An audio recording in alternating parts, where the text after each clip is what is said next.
जर एखाद्या मंदिराच्या दारात तुम्ही फक्त महिला आहात म्हणून थांबवलं गेलं तर तुम्ही काय कराल? ही केवळ कल्पना नाहीये, ही आज भारतात घडणारी खरी गोष्ट आहे. केरळच्या शबरीमाला मंदिरात हेच घडतंय आणि याचा शेवट काय हे ठरणार आहे देशाच्या सर्वोच्च न्यायालयात. हे सगळं प्रकरण नेमकं काय आहे, हा मुद्दा सध्या एवढा चर्चेचं केंद्रबिंदू का झालाय, काय आहे शबरीमाला मंदिराचा इतिहास, कोण होते अय्यप्पा, या सगळ्या विषयात न्यायालय आणि संविधानाची काय भूमिका, सगळी इत्थंभूत माहिती जाणून घेऊयात या व्हिडिओच्या माध्यमातून. नमस्कार, मी अनुजा आणि तुम्ही पाहताय कार्यारंभ. शबरीमाला भोवती आज काय वाद आहे हे जाणून घेऊयात, मात्र त्यापूर्वी त्याचा इतिहास आणि धार्मिकता सगळं व्यवस्थित समजून घेऊयात. केरळमधील दाट जंगलांमध्ये वसलेलं शबरीमाला मंदिर हे भारतातील अत्यंत प्रसिद्ध आणि श्रद्धेचं केंद्र असलेलं तीर्थस्थान आहे. दरवर्षी लाखो भक्त कठीण डोंगर मार्ग पार करून इथे दर्शनासाठी येतात. या मंदिराचा नेमका ऐतिहासिक उगम स्पष्ट नोंदींमध्ये सापडत नसला तरी स्थानिक परंपरा आणि कथांनुसार ते सुमारे 800 ते 1000 वर्षांपूर्वी अस्तित्वात आलं असावं. हे मंदिर पश्चिम घाटाच्या डोंगराळ आणि जंगलमय परिसरात आहे, जिथे पूर्वी ऋषीमुनी तपश्चर्या करत असत.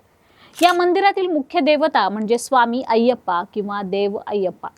पुराणांनुसार अय्यप्पा हे भगवान शिव आणि मोहिनी भगवान विष्णूंचं स्त्रीरूप यांचे पुत्र मानले जातात, म्हणून त्यांना हरिहर पुत्र असं देखील म्हटलं जातं. त्यांच्या जीवनकथेत महिषी नावाच्या राक्षसीचा वध केल्यानंतर त्यांनी सांसारिक जीवनापासून दूर राहून शबरीमलामध्ये तपश्चर्या करण्याचा निर्णय घेतल्याचं सांगितलं जातं.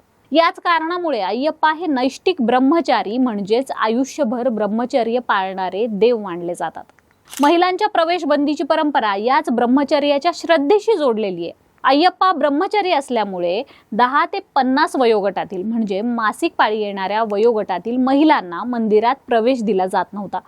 ही प्रथा असा विश्वास मनात ठेवून विकसित केली की प्रजननक्षम वयोगटातील महिलांची उपस्थिती अय्यप्पांच्या ब्रह्मचर्याशी विसंगत मानली जाईल. यासोबतच शबरीमलाला जाणारे भक्त 41 दिवसांचं कठोर व्रत पाळतात, मग ते पुरुष असले तरी देखील. त्यात संयम, साधेपणा आणि ब्रह्मचर्य यांना विशेष महत्त्व दिलं गेलं. या परंपरेमागे एक पौराणिक कथा देखील सांगितली जाते. महिषीचा वध केल्यानंतर मल्लिकापुरथम्मा नावाच्या देवतेने अय्यप्पांशी विवाह करण्याची इच्छा व्यक्त केली. मात्र अय्यप्पांनी सांगितलं की जेव्हा नवीन भक्त येणं इथे थांबेल तेव्हा मी विवाह करेन, तोपर्यंत मी ब्रह्मचारी राहील. आणि ते आजही ब्रह्मचारीच आहेत. त्यामुळे ही परंपरा अधिक दृढ झाली. महत्त्वाचं म्हणजे या प्रथांचा आधार कोणत्याही एका स्पष्ट वेद किंवा शास्त्रातील नियमांवर नाही, तर स्थानिक श्रद्धा, पुराणकथा आणि कालांतराने विकसित झालेल्या सामाजिक परंपरावर आधारित आहे. काळानुसार समाजाने या प्रथांना मान्यता दिली आणि त्या धार्मिक आचारांचा भाग बनल्या. परंतु आधुनिक काळात जेव्हा या परंपरांचा सामना संविधानिक मूल्यांशी झाला तेव्हा वाद निर्माण झाला. सुप्रीम कोर्टाने 2018 मध्ये दिलेल्या निर्णयात महिलांना प्रवेश नाकारणं हे समानतेच्या अधिकाराच्या विरोधात असल्याचं सांगितलं. त्यामुळे हा प्रश्न केवळ धार्मिक परंपरेपुरता मर्यादित राहिला नाही, तर तो परंपरा विरुद्ध संविधान आणि श्रद्धा विरुद्ध समान हक्क असा व्यापक वाद बनलाय. अशा प्रकारे शबरीमला मंदिराचा इतिहास, अय्यप्पांची कथा आणि त्यातून निर्माण झालेल्या परंपरा या सर्व गोष्टी एकमेकांशी घट्ट जोडलेल्या आहेत. आता 2018 साली काय झालं ते पहा. सुप्रीम कोर्टाने ऐतिहासिक निर्णय दिला. केरळमधील शबरीमला मंदिरामध्ये 10 ते 50 वयोगटातील महिलांना प्रवेश देण्याचा मार्ग त्यांनी मोकळा करून दिला. वर्षानुवर्षे चालत आलेली परंपरा की या वयोगटातील महिलांनी मंदिरात जाऊ नये हे न्यायालयाने असंविधानिक ठरवलं. न्यायालयाचं स्पष्ट मत होतं की धर्म पाळण्याचा हक्क स्त्री पुरुष दोघांनाही समान आहे. इंदू मल्होत्रा या 5 न्यायाधीशांच्या खंडपीठातील एकमेव महिला न्यायाधीश होत्या. त्या आता निवृत्त झाल्यात. त्यांनी बहुमताच्या निर्णयाशी असहमती दर्शवली होती. त्यांचं म्हणणं होतं की सखोल धार्मिक भावना असलेल्या मुद्द्यांवर न्यायालयानं सामान्यपणे हस्तक्षेप करू नये आणि धर्माच्या बाबतीत तर्काचा आधार लावला जाऊ शकत नाही. या निकालानंतर राज्यात मोठ्या प्रमाणात आंदोलनं झाली. मंदिरात जाण्याचा प्रयत्न करणाऱ्या महिलांना एकतर परत पाठवलं गेलं किंवा काही प्रकरणांमध्ये तर त्यांच्यावर हल्ले देखील झाले. सर्वोच्च न्यायालयात अनेक याचिका दाखल झाल्या, ज्यात 2018च्या निर्णयाचं पुनरावलोकन करावं आणि तो रद्द करावा अशी मागणी करण्यात आली. पण कथा इथे संपत नाही. खरी सुरुवात इथूनच होते. हा निर्णय जाहीर होताच प्रश्न उभा राहिला, परंपरा जपायची की समानता स्वीकारायची. याच क्षणी आपल्याला ओ माय गॉड सारख्या चित्रपटांची आठवण येते. त्या चित्रपटात कांजीबाई मेहता देव आणि धर्माच्या नावाखाली चालणाऱ्या अंधश्रद्धांवर प्रश्न विचारतो. तो विचारतो, देव खरोखरच मंदिरात आहे की आपल्या श्रद्धेत आहे? अगदी तसाच प्रश्न आज वास्तवात उभा आहे आणि फक्त हिंदू धर्मापुरता नाही, ही सुनावणी आता खूप मोठ्या पातळीवर गेली आहे. पारसी अग्निमंदिरांमध्ये काही महिलांना प्रवेश नाकारला जातो, काही मशिदींमध्ये महिलांच्या प्रवेशावर बंधनं आहेत आणि काही समुदायांमध्ये आजही महिलांशी संबंधित वादग्रस्त प्रथा सुरू आहेत.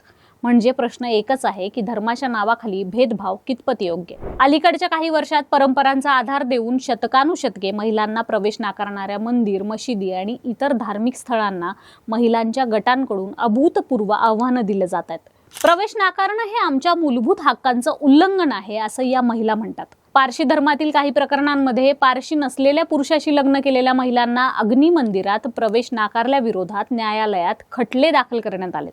सुनावणीपूर्वी त्रावणकोर देवस्वम मंडळानं न्यायालयाला धार्मिक श्रद्धांवर आधारित प्रथांवर प्रश्न उपस्थित करू नयेत अशी विनंती केली आहे. केंद्र सरकारनेही पुनर्विचार याचिकांना समर्थन दिलंय. न्यायालयाला त्यांनी असं सांगितलंय की या सगळ्या मुद्द्यांवर पुनर्विचार होणं आवश्यक आहे. या सगळ्या याचिकांवर आता 9 न्यायाधीशांचं घटनापीठ सुनावणी करतंय. ते ठरवणार आहेत की संविधान मोठं आहे की परंपरा मोठ्या आहेत, श्रद्धा महत्वाची आहे की समान हक्क महत्वाचा आहे.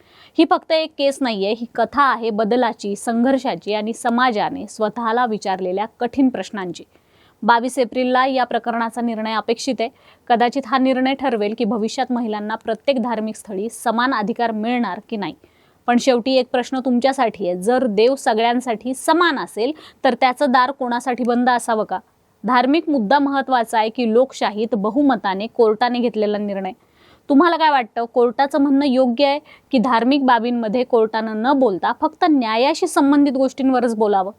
कमेंट्स करून तुमची मतं नक्की सांगा. व्हिडिओला लाईक करा, शेअर करा. कार्यारंभवर नवे असाल तर सबस्क्राईब जरूर करा. कार्यारंभ डिजिटल या इन्स्टा आणि फेसबुक पेजला देखील फॉलो करा. धन्यवाद.